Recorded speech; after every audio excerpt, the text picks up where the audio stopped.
ఆంధ్రప్రదేశ్ ముఖ్యమంత్రి fan party అధినేత YS Jagan వ్యవహార శైలి వల్ల ఎన్నికల వ్యూహకర్త ఐపాక్ వ్యవస్థాపకుడు ప్రశాంత్ కిషోర్ పూర్తిగా ఆయనకు దూరమయ్యారని ఆ పార్టీలోని ఓ వర్గం స్పష్టం చేస్తోంది. గత ఎన్నికల్లో అంటే 2019 ఎన్నికల్లో ఫ్యాన్ పార్టీ గెలుపు వరకు మామూలుగానే ఉన్న వైఎస్ జగన్ ముఖ్యమంత్రి పీఠం అంటే హాట్ సీట్లో కూర్చున్న తర్వాత ఆయన వ్యవహార శైలిలో సమూల మార్పులు వచ్చాయని, ఆ క్రమంలో చోటు చేసుకున్న వరుస పరిణామాల కారణంగా ఫ్యాన్ పార్టీ అధినేత వైఎస్ జగన్ కు ప్రశాంత్ కిషోర్ కు మధ్య గ్యాప్ బాగా పెరిగిందని సదర్ వర్గం అభిప్రాయపడుతోంది. ఇంకా క్లారిటీగా చెప్పాలి అంటే వైఎస్ జగన్ అధికారంలోకి వచ్చిన తర్వాత రాష్ట్ర రాజధాని అమరావతి కాదంటూ రాష్ట్రానికి 3 రాజధానుల ప్రకటన చేయటం, ఆ క్రమంలో ముఖ్యమంత్రిగా వైఎస్ జగన్ తీసుకున్న ఆ నిర్ణయాన్ని ప్రశాంత్ కిషోర్ అడ్డుకోవాలని చూడటం, కానీ సీఎం వైఎస్ జగన్ మాత్రం మొండిగా ముందుకు వెళ్లటం జరిగిందని, అలాగే జనసేన పార్టీ అధినేత పవన్ కళ్యాణ్ వ్యక్తిగత జీవితంపై వివిధ వేదికలు, సభలు, ర్యాలీల్లో సీఎం వైఎస్ జగన్ పదే పదే ప్రస్తావిస్తూ ఎద్దేవా చేస్తూ ప్రసంగించడం, ఇటువంటి వ్యాఖ్యల వల్ల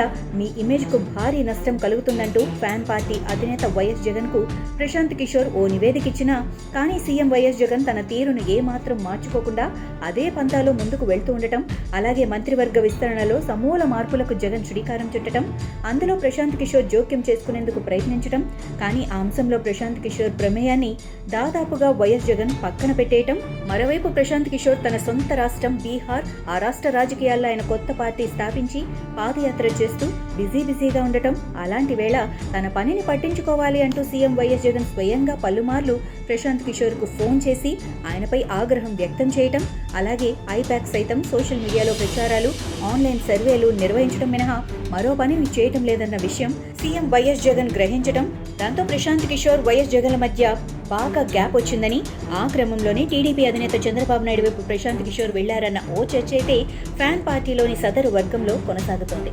2019 ఎన్నికల్లో గెలుపు కోసం ఐపాక్ వ్యవస్థాపకుడు ప్రశాంత్ కిషోర్తో ఫ్యాన్ పార్టీ అధ్యక్షుడు ప్రతిపక్ష నేత వైఎస్ జగన్ కోట్ల రూపాయలతో ఒప్పందం చేసుకున్నారని, అందులో భాగంగా వైఎస్ జగన్ను పాదయాత్ర చేయాలని సూచించడం, అలాగే నవరత్నాల పథకాలు, ఫ్యాన్ పార్టీ మేనిఫెస్టో రూపకల్పన తదితర అంశాలన్నీ ప్రశాంత్ కిషోర్ సారథ్యంలోనే రూపొందాయని, ఇంకా క్లారిటీగా చెప్పాలి అంటే మాత్రం జగన్ అధికార పీఠం ఎక్కడంలో ఇదే ప్రశాంత్ కిషోర్ కర్త కర్మ క్రియగా వ్యవహరించడంతో పాటు విపక్ష నేతగా ప్రజల్లోకి వెళ్లి అధికార పక్ష నేతగా ఎన్నికల్లో గెలిచారని, అలా ఆ ఎన్నికల్లో జగన్ పార్టీ 151 అసెంబ్లీ స్థానాలతో పాటు 22 లోక్సభ స్థానాలను సైతం గెలుచుకున్నారని, అయితే ప్రతిపక్ష నేతగా అసెంబ్లీలో రాజధాని అమరావతికి మద్దతు తెలిపి అధికారంలోకి రాగానే 3 రాజధానులు ప్రకటించారని, దీంతో రాష్ట్రంలోని నాడు ప్రారంభమైన ఉద్యమాలు, ఆందోళనలు, ధర్నాలు నేటికి చల్లారలేదంటే పరిస్థితి అర్థం చేసుకోవచ్చని, ఇక సీఎం వైఎస్ జగన్ సొంత సోదరి వైఎస్ షర్మిల తెలంగాణ వెళ్లిపోయి అక్కడ వైఎస్ఆర్టీపీ పేరుతో కొత్త పార్టీ పెట్టినా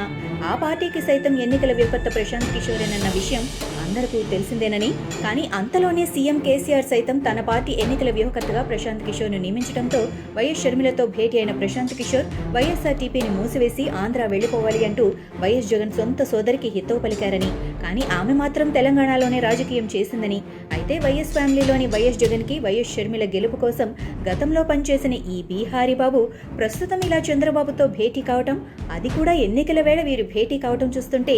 ఆంధ్రప్రదేశ్ రాజకీయం మాత్రం కీలక మలుపు తిరగబోతుందని అధికార ఫ్యాన్ పార్టీలోని సదరు వర్గం జోస్యం చెబుతోంది.